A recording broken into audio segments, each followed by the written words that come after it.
We got a studio audience this time. Oh yeah, we're about to get relevant.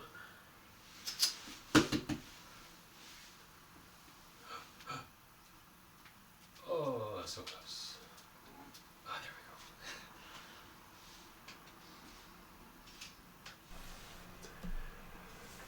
we go. Alrighty, buddy. All right.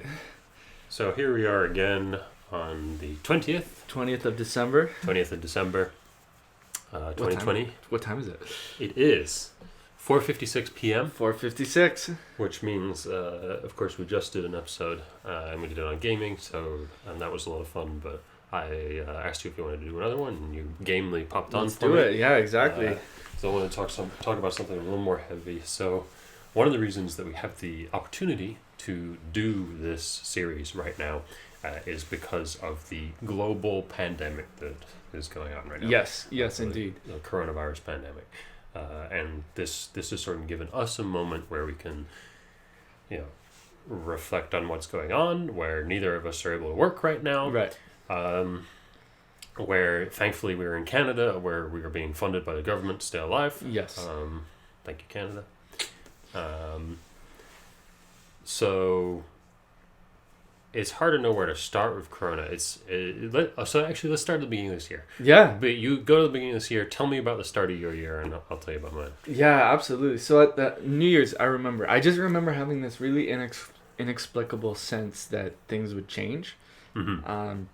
And I just felt that things needed to change and that they would. I didn't know exactly how they would, but I just remember having that feeling on New Year's Day in particular. Mm-hmm. But how about you?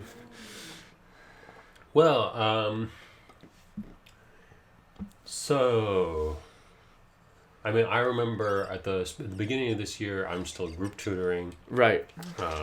I'm finally starting to make my ends meet with that sort of thing. Yeah. The 3 months of basically the last 3 months of 2019, I'd started group tutoring regularly and was making just short of rent. Right. And I had just enough savings to keep me going. Right. Sort of. You lent me a month of rent in there, and that was a big deal. Helped me get through things. And of course, when the CERB payments came through, yes. the first thing I did was repaid you. Yeah, no, but that was I remember because it was like you were just you'd gotten into a rhythm and you were tutoring, going out to Scarborough. Yep. Yeah. I was going all the way to Scarborough. All the way to Scarborough. And I remember at work, obviously we were hearing about this stuff happening. We were hearing about the outbreak in China. Yeah. It hit the United States. Hearing about it in Italy a lot because they really faffed it up. Yeah. Permanent, bit of a prediction for what would happen in the U.S. there. Yeah, exactly. And at work, I came in one day, and he was handing around. We'd been sanitizing our hands and stuff for like a week at that point. Yeah. And he was handing around little notices saying, "Sorry, we're going to be closed for the next 2 weeks due to the global coronavirus pandemic." Right. Shockingly enough, it was not 2 weeks. No. It was and maybe forever. Yeah, exactly. Oh, so true. So I was there. I went home, and my father, he's director of communications at the Ontario College of Dentists, I think. And obviously one of his big responsibilities was handling how these guys were responding to this unfolding situation. So he's been super on top of it from the beginning. Right. And he was like, their big benefit programs that they're rolling out.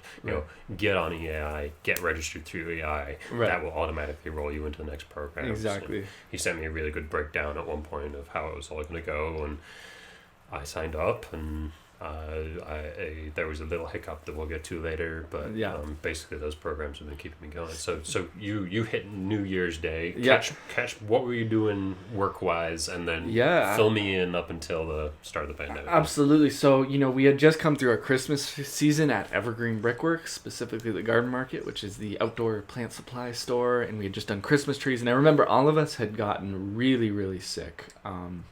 Very sick. The worst flu I Yeah. had. Oh God, I forgot all about that. Yeah, You man. were sending that shit around. Yeah, dog. Everybody got exactly. it. Everybody got And it. remind me, sorry, how long were you working at Evergreen for? So I'd been working at Evergreen for about a year and a half at that point, year and a quarter. No, about a year and a quarter at that point. And so, we'd all gotten sick. We all just powered through it because it was the Christmas season. And, that was back when getting sick was just getting sick. Versus spreading a pandemic around. So we didn't think as much of it. We just knew we had gotten hit really hard. And then in January, things slowed down. Selling Christmas trees. Yeah, selling Christmas trees had stopped, and we roll into February. I'm not allowed to do my job at that point. When my job is programming, so I'm not doing anything with the public at that point. They just didn't allow it. And then as soon as mid-March, beginning of March hits, we get a notice at work saying we're shut down completely. Basically the moment it comes to Canada. Canada. Interestingly enough, I had gone to New York for a visit to take care of something in New York, in New Haven. So I'd taken the bus, and this was the first time I saw at the border security they were treating it seriously, but not to the extent that they are now, where they're not allowing anyone through. But they had asked everybody if they'd been to China, if they had been outside of Canada. It was really interesting. And I'm like, okay, this is ramping up. I haven't seen this before. I traveled at the beginning of this year too. I went to visit my English relatives. There was a big reunion. Right. So I made it out of the country, and it's the same sort of thing. They had a little notice on the airport. If you're sick, tell us. If you've been to China, you're not allowed in. Exactly. Or you're in quarantine or something. Exactly. Please notify us if you've been to Wuhan lately. Exactly. Oh, snap! Of course, yeah. Sorry about that. I'll pause her up. Alright, buddy, let's get to it. No, those results from the vasectomy came in. They botched it. God damn it. Apparently you don't have a penis anymore. Alright, buddy, so Alright.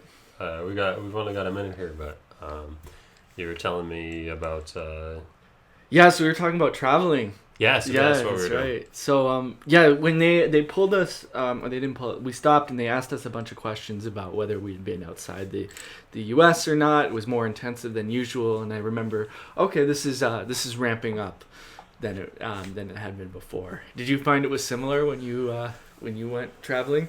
Yeah, I mean, it was basically a piece of paper, and they asked this question desk. Okay. But it was kind of bubbling. Different. It was different. Yeah, but not in the same. I didn't find it particularly agitating.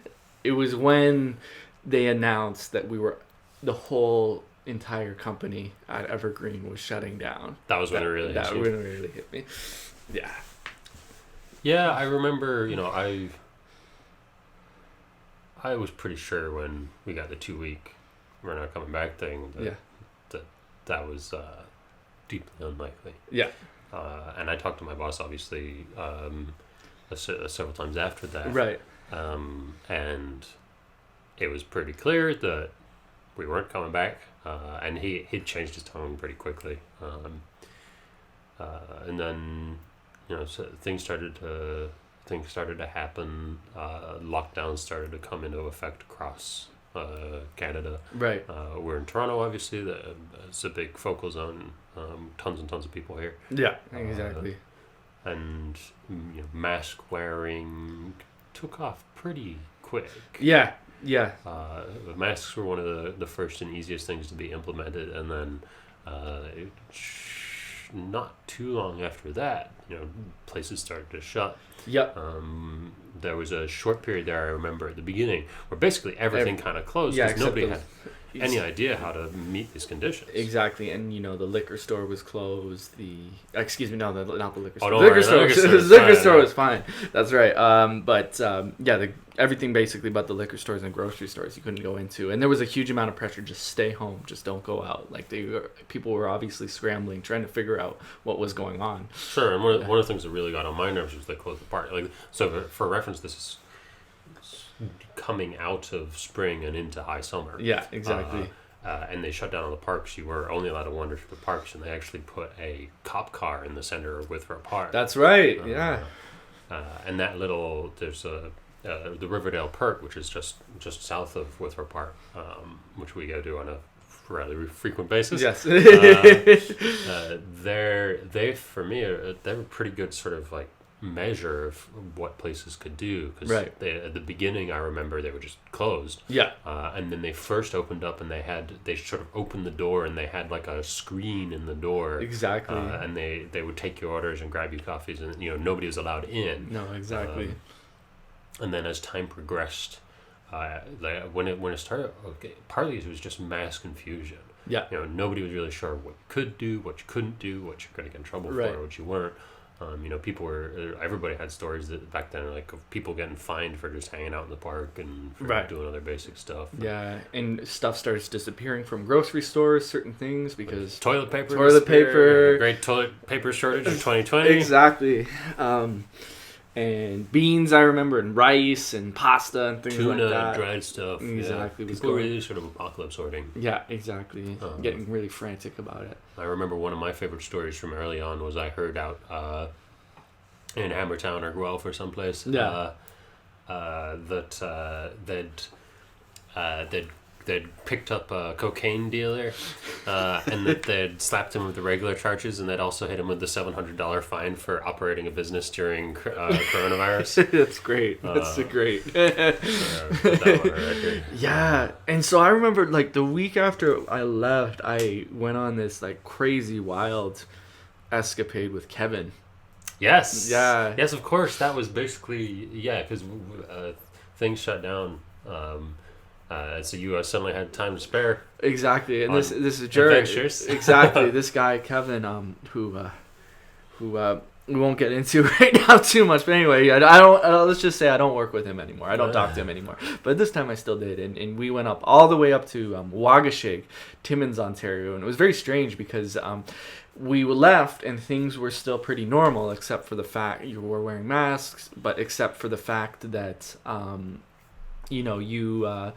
I had left work, and he was just like, "Come, you're coming tomorrow. Up, we're gonna go up here," and And for the record, this was at the point something you had expressed interest in. yes, yeah, no, I had expressed interest. I just hadn't, been quite aware that we would do it so quickly. But anyway, so we go up, and we go up all the way to Timmins in Waugashig, which is about 10 hours north of Toronto, and we spend about two or 3 days there, and then we come back through Manitoulin Island. We spend a night and a bit there, and then come back in Toronto. And the weird part was, There's stories in there, but we'll leave them for another yeah, time. exactly. But just about the corona, yeah, exactly. When we were in Timmins, we were able to eat in a restaurant, and it was perfectly fine. Yeah. By the time we had gotten to Manitoulin, we couldn't eat in a restaurant at all. We could only go there. And then people were still not wearing masks yet up there. And then by the time we got to Toronto, it was like dead. Everyone's wearing a mask. No one's outside. So it was very strange to kind of see the progression as we were coming back into the southern part of the province about, how quickly things had changed. Totally. And I remember those early sort of apocalypse-style pictures that people were sending out of, wandering around downtown in the middle of the day and there's nobody there and blah, blah, blah. At first, it was a real...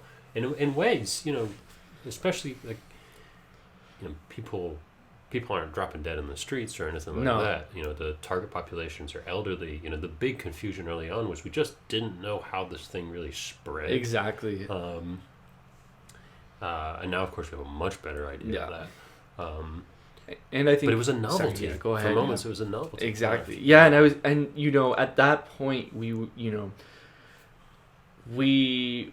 were still getting all these crazy sort of stories about people who got the virus, and then were having like limbs chopped off because it had affected their nervous system or other parts of their body. We knew it was an autoimmune disease, but it was still this idea like, oh, if you get it, even if you're in the prime of your life, like this could have it could get you. We just don't know, right? And Trump was telling people to inject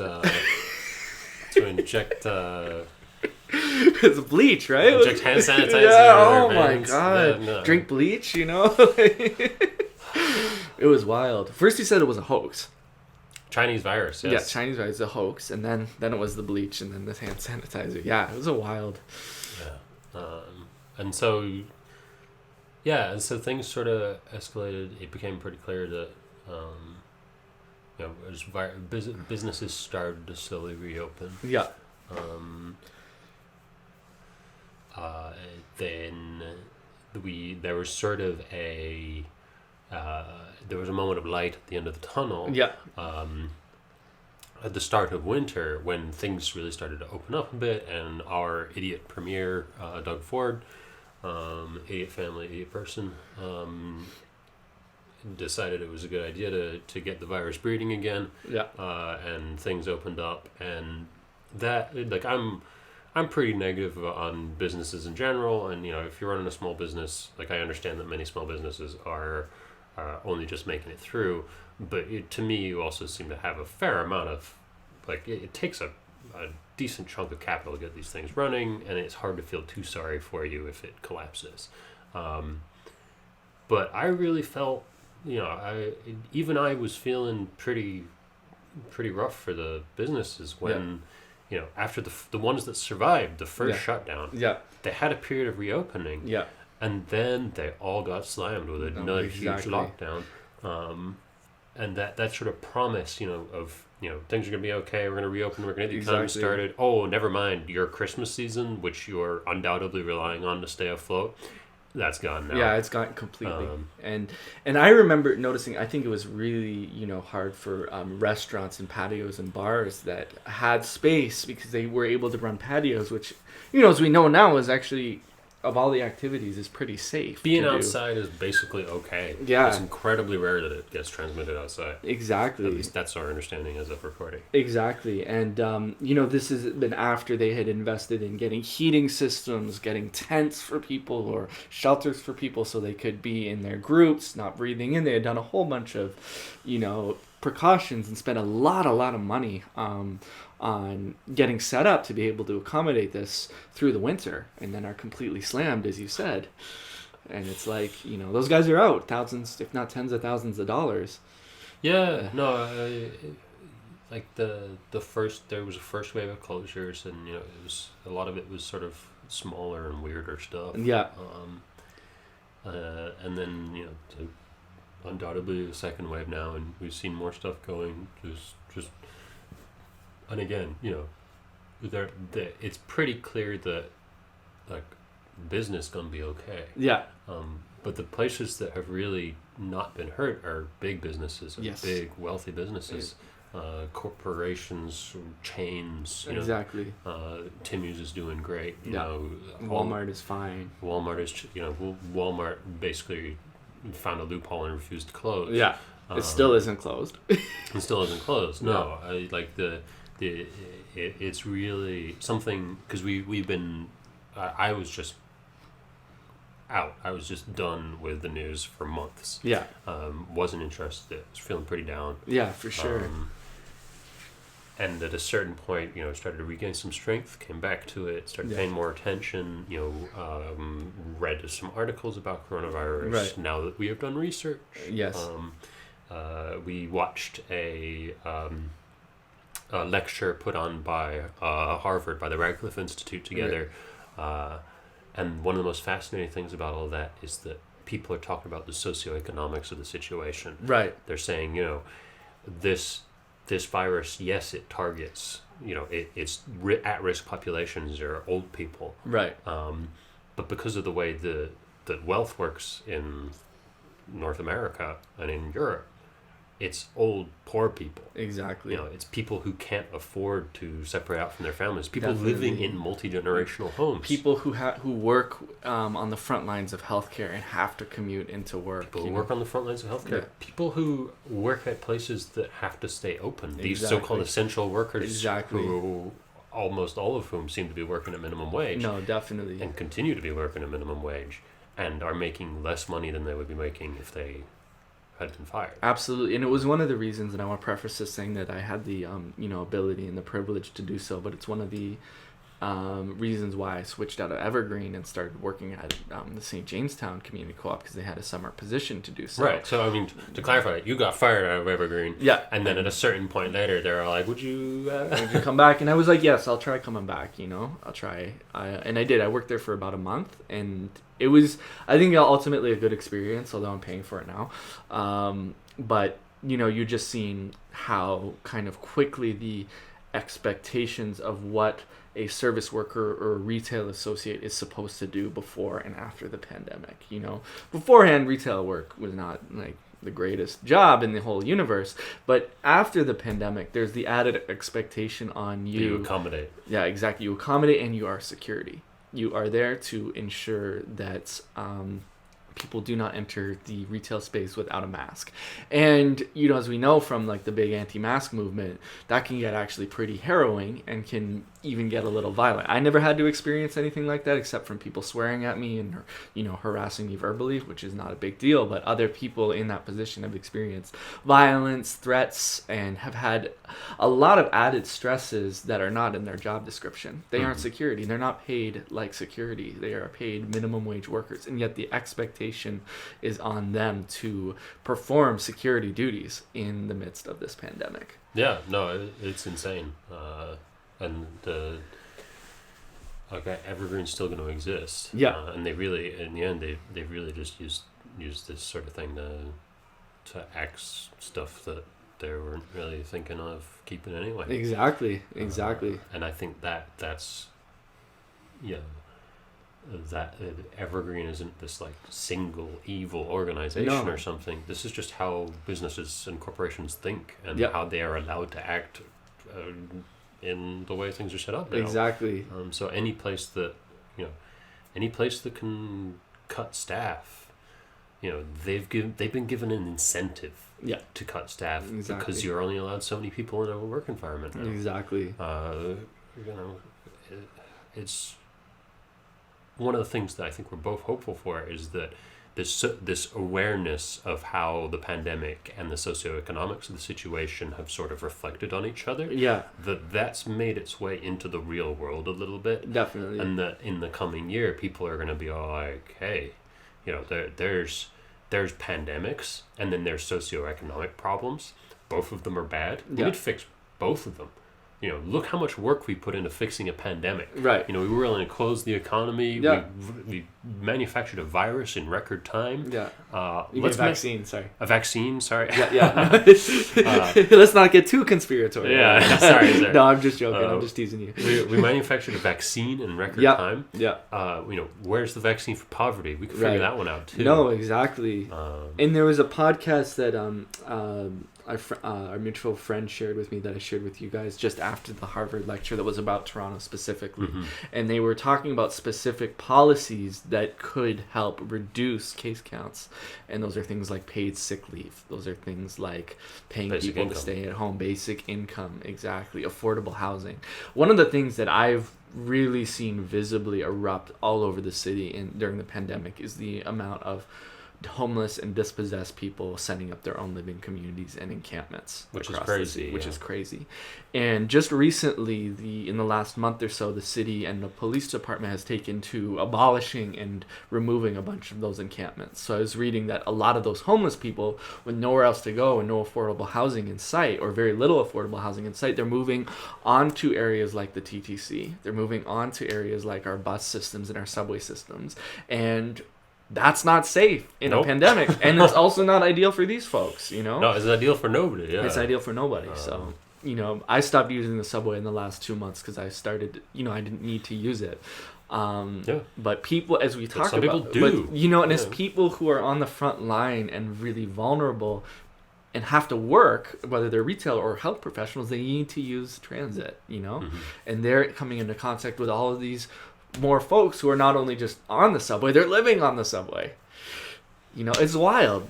I mean, I'm really hopeful. Like, one of the basic in democratic countries, one of the basic rules of momentum in politics is the idea that if you give people a benefit, right, it gets golly gosh, just hard to take it away. Right. And we've seen that with Obamacare in the United States. Yeah. Like the Americans tried to repeal it, the Republicans tried to repeal it. Right. They couldn't. And a huge amount of that was just because the politics of the situation is very fragile when you have people in your state, a large percentage of which are covered by this program. Right.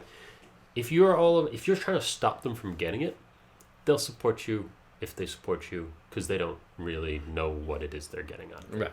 But once they have that money in their pocket, once they're aware of the fact that once it goes away, they no longer have something they used to have. Exactly. That's something everybody's aware of. Exactly. And for something like, we're essentially on basic income now. Yeah. Well, you are. I'm still trying to get off. Sorry, you're trying to get back on. We have to get to that. Yeah. You were there for a bit. Yeah.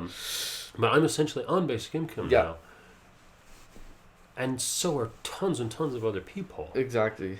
If we try to open up as a country and then take everybody's income away, how is that not going to smash the economy? No, exactly. All of a sudden, these people that you gave all this wealth to, they no longer have the ability to do things they were doing before. Right. People who are paying their rent out of this stuff, and the job market, like businesses, small businesses, which are some of the few businesses that are actually somewhat worthwhile to work at. Yeah. Small businesses are getting shafted. How in this sort of post-corona world are you going to remove this thing that clearly helps buoy the economy? No, definitely. And I think what threw it up was, returning back to work on a personal level and talking to other people and realizing that the jobs available to you in my industry, the environmental industry right now, you're not making as much as basic income. No. For Canada Summer Jobs, I worked, 8 weeks, 9 weeks. I got paid $3,000. I've never made more than $20,000 a year in my life. Exactly. And on basic income, I'm getting $2,000 a month. Exactly.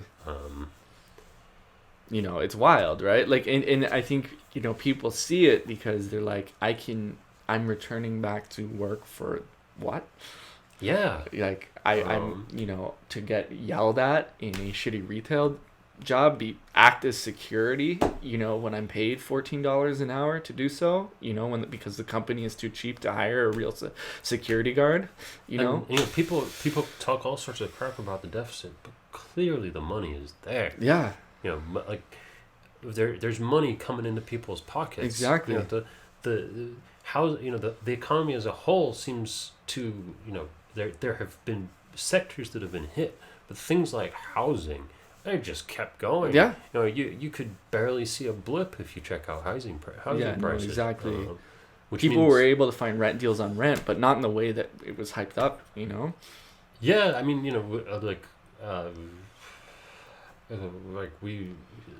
we've had at least one friend who was thinking about trying to, hoping that the housing market would go down, right, so that they could get access to it and pay something. And I remember being pretty down on it at the time because it just didn't seem to be happening. Didn't seem to be going down.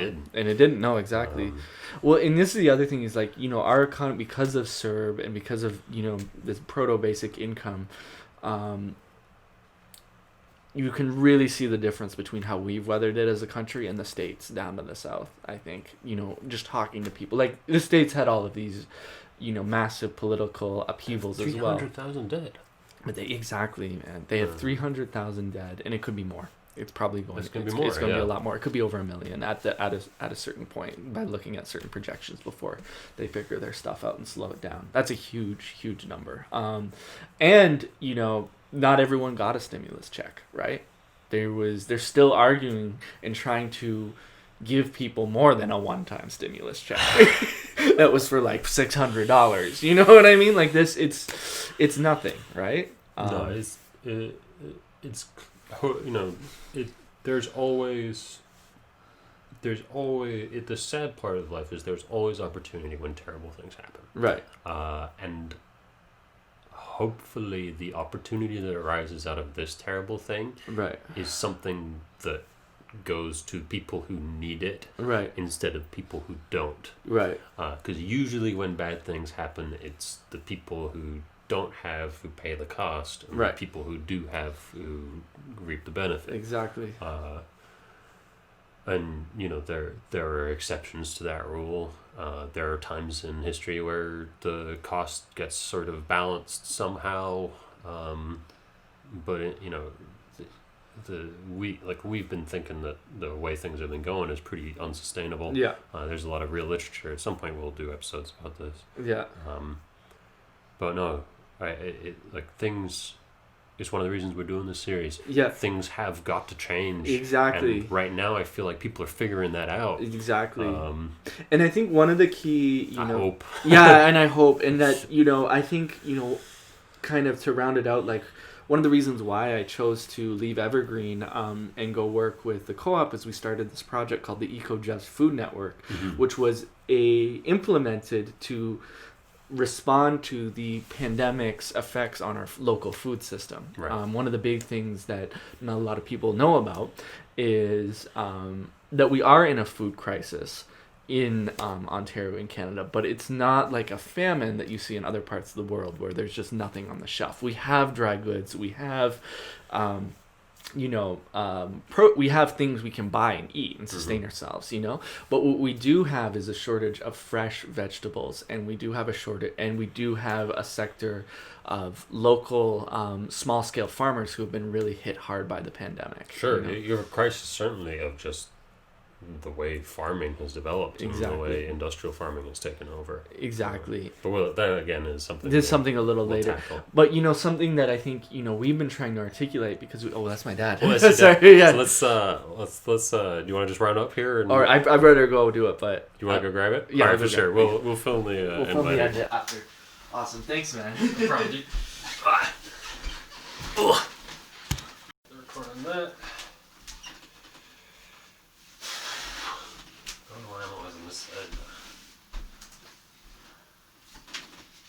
Is this the right one? Number 5? Yes. Alright, buddy, you're back from your dad's. Yeah, I'm all back now. We got some food ready to rumble. We got a little delay, but we're back at it. And I figured we're almost done on the virus, I think, but we covered the beginning. Right. We covered sort of the middle chunk, and then I guess what's the... we should look at what's going on now and then look a little bit into the future. Yeah, exactly. So it looks like we're going to go on a big lockdown on the 24th. I was just reading. Even bigger, Even bigger. Okay. Yep. So starting Christmas Eve. We are I'm not sure what that means yet, but there's going to be even more stipulations on us. So that we're going to have to get ready for that. Great. And we've obviously been reading now. That was one of the places we left off was that I stopped paying attention to the news. I sort of blacked out for a while. Right. And then I came back and I started to get more educated. And by that point, people had done a huge amount of research. Obviously, they developed this vaccine. Right. And one of the things that we've been talking about is, I'm reading about is the Swiss cheese model. Yeah, exactly. Where you have these different. Basically, the idea is that. Your interventions, each intervention lets things through the cracks. Right. So in order to actually respond to a pandemic properly, it's vital to have several layers of intervention. Yeah, exactly. And what that does is it means that if something slips through the first couple cracks, it gets caught in something later. Right. So doing something like a massive lockdown, which we're about to go through, again, is not how you solve these things. No, and exactly. And we were talking about, having policies in place that you isolate people and give them the resources who do test positive to stay home. Well, and there are huge parts that are lacking here in Canada. Our tracing program is pretty garbage. Exactly. And you can do things like stop people from accessing your country, stop people from coming in. You can do things like locking down the whole country. You can do things like giving people masks. Yes. But when you've found a at-risk population, something I've been talking about for ages, just because it seems like it makes sense, even when I wasn't paying attention. When you know very early on that your at-risk population is a certain group, paying huge amounts of attention to that group, keeping track of who's interacting with them, focusing your measures on those people in a way that keeps them safe and allows the rest of the society to actually function, is just sort of common sense. No, exactly. And it's one of the remarkable things that I think has come to a lot of people's attention that we just didn't do that.